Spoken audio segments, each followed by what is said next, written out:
بسم اللہ الرحمن الرحیم۔ السلام علیکم۔ حضور نبی کریم صلی اللہ علیہ وآلہ وسلم نے اپنا بچپن بنو سعد میں گزارا۔ آپ صلی اللہ علیہ وآلہ وسلم کو حضرت حلیمہ سعدیہ رضی اللہ تعالی عنہا نے دودھ پلایا۔ آپ کی رضائی بہن شیمہ بنت حارث بن عبد العزیٰ سعدیہ تھیں۔ آپ کی رضائی بہن شیمہ آپ کو اپنی گود میں اٹھاتی، آپ سے پیار کرتی، آپ کو جھولا جھلاتی، آپ کو لوریاں دیتی۔ اس لوری کا ترجمہ یوں ہے: اے ہمارے رب، محمد صلی اللہ علیہ وآلہ وسلم کو زندگی عطا کر تاکہ میں انہیں نوجوانی کی حالت میں دیکھوں، پھر میں قوم کے سردار کی حیثیت سے دیکھوں۔ اے ہمارے رب، ان کے تمام دشمنوں اور حاسدوں کو نامراد کر دے۔ اے اللہ، ان کو ایسی عزت عطا کر جو تا ابد باقی رہے۔ حضرت شیمہ کی یہ لوریاں اور یہ دعائیں قبول ہوئیں۔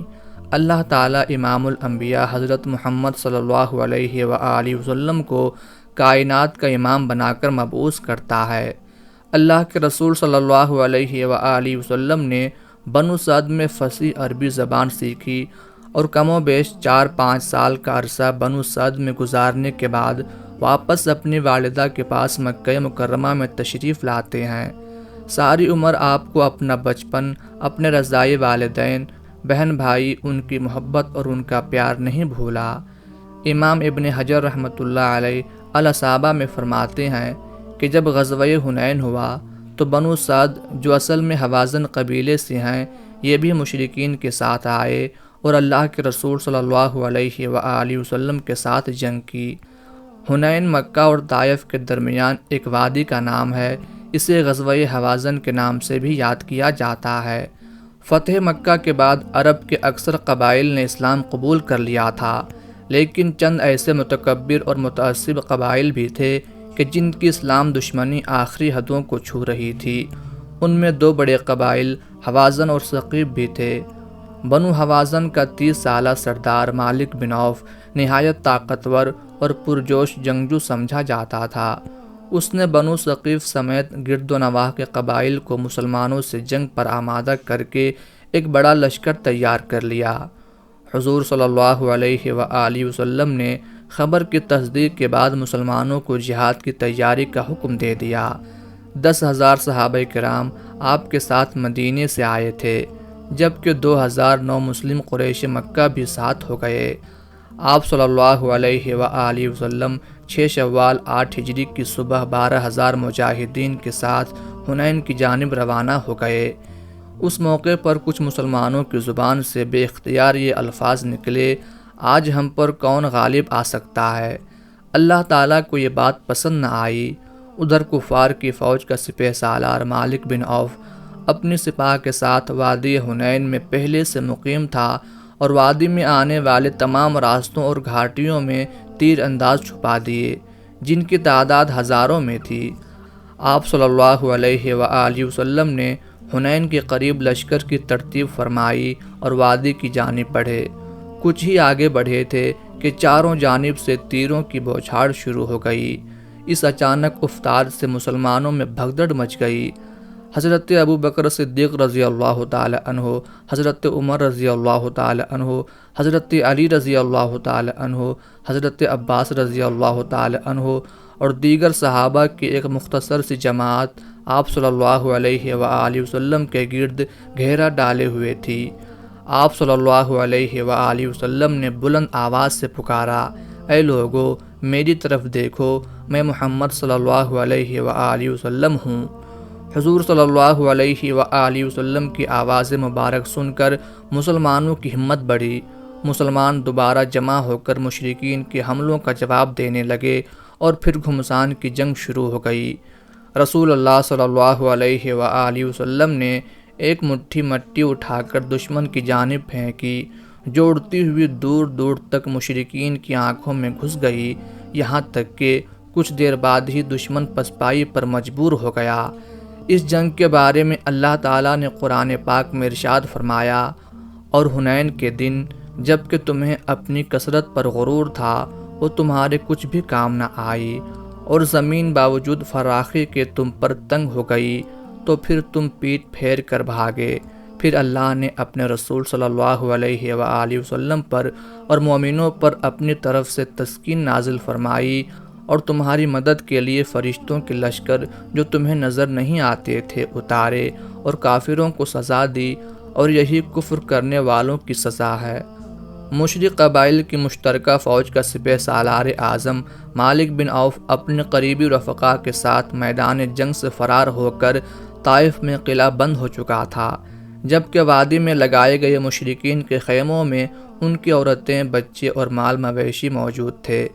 اللہ کے رسول صلی اللہ علیہ وآلہ وسلم کا حکم تھا کہ انہیں کوئی زخم نہ پہنچائی جائے، بلکہ مالک بن عوف لڑائیوں کے دوران عورتوں اور بچوں کے ساتھ مسلمانوں کے حسن سلوک سے اچھی طرح واقف تھا۔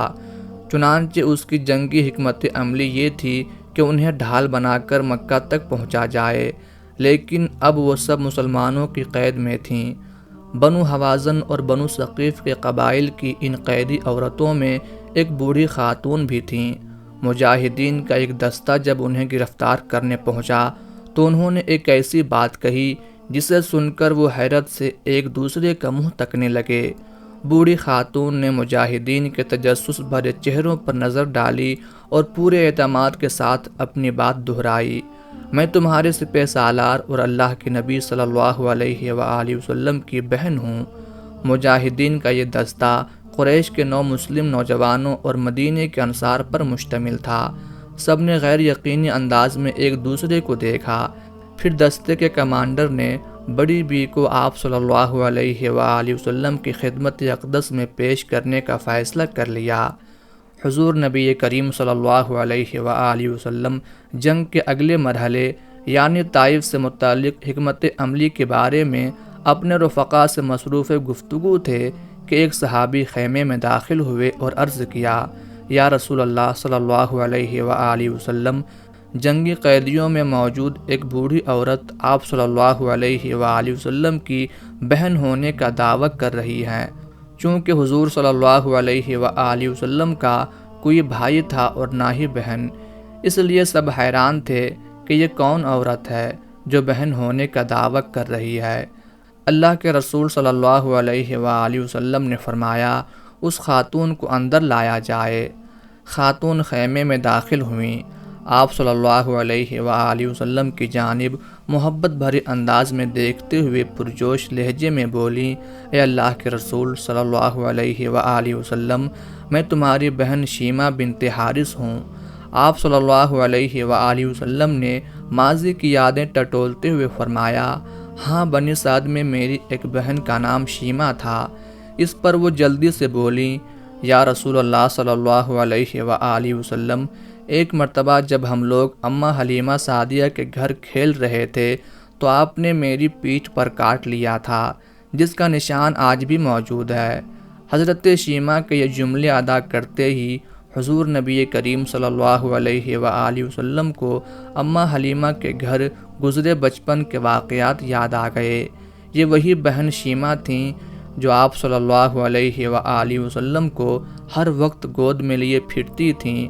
ان کی سنائی ہوئی لوریاں، پیار و محبت کی باتیں حضور کے ذہن میں محفوظ تھیں۔ سامنے کھڑی شیمہ کے ایک ہی جملے نے بچپن کے گزرے دنوں کی خوشگوار یادیں تازہ کر دیں۔ اب اتنے عرصے بعد بہن کو قیدی کی حیثیت سے اپنے سامنے دیکھا تو فرط محبت سے آنکھوں سے آنسو جاری ہو گئے۔ بہن کے استقبال کے لیے اٹھے، اپنی چادر زمین پر بچھائی اور انہیں اپنے پاس بٹھا لیا۔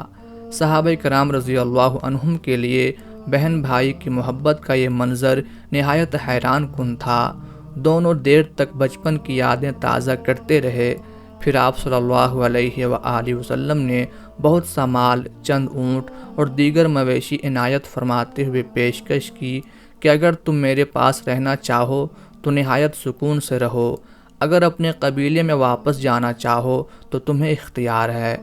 انہوں نے خوش دلی سے اسلام قبول کیا اور واپس اپنے قبیلے میں جانا اختیار کیا، جس پر انہیں نہایت عزت و احترام کے ساتھ چند محافظوں کے ساتھ ان کے گھر روانہ کر دیا گیا۔